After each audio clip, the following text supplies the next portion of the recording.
कि होई जाला जिंदगी बेकारे हो दिलवा टूटले पजाना बेकार लगा बेकार होला प्रेमी प्रेमिका खातिर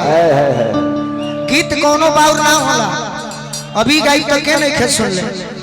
जकरे सलह कोइलू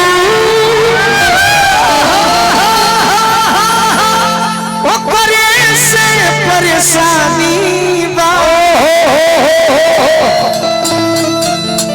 ए सनमी करम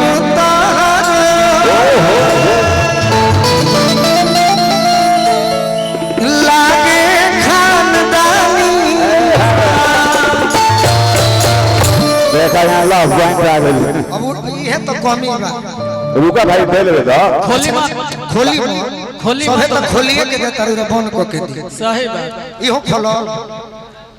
जानते जुड़ावला पर लूट ले ले सो अच्छा खुदरा 10% ना हो जाए तो कौन दिक्कत देख हमारे जान जानी पैसा उड़ावे के चीज ना काहे अंजनी चाचा ऋषिकेश भैया बड़ी कान में बत्ती आवेला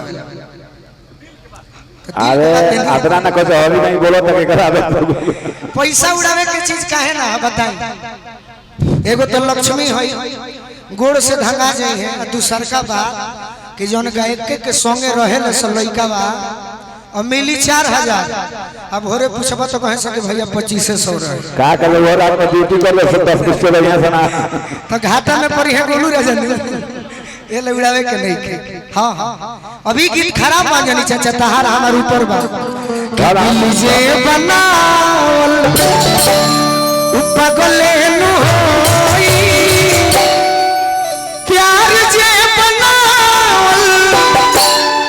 उ होई कसाई ले ले प्यार के कसाई है कि अब ही तनीक लागी बद में बुझाई घोटलो घोटाई ना रनिया मिठाई ए गाना पे जितना भाई पैसा लोग देते हैं सब लोग प्यार के सुफल दल एकावना से हमारे अरुण सिंह जी बाकी माइनर है वो गम के गीत भजन में हमारे से सुनी कि भजनों में गम के गीत हो सकता राधा कृष्ण के ऊपर बा छोटू भैया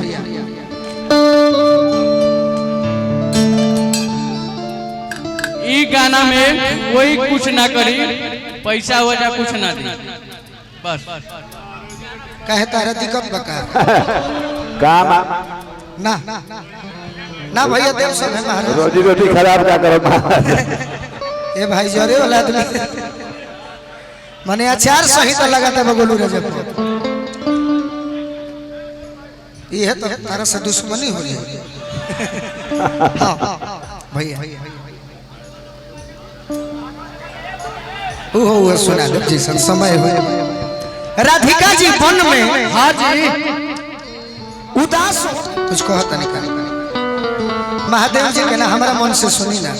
हाँ अब जब कहले बनी तो हमारा मन से सुनी तो लय रही के कर बाबूजी वाला तो हरे तो फुआ वाला रही हां जेकर हम चेला मानतानी हाँ जी गीत संगीत में हमारे केहू गुरु ना हो उतना बाबूजी जी संग सिखौल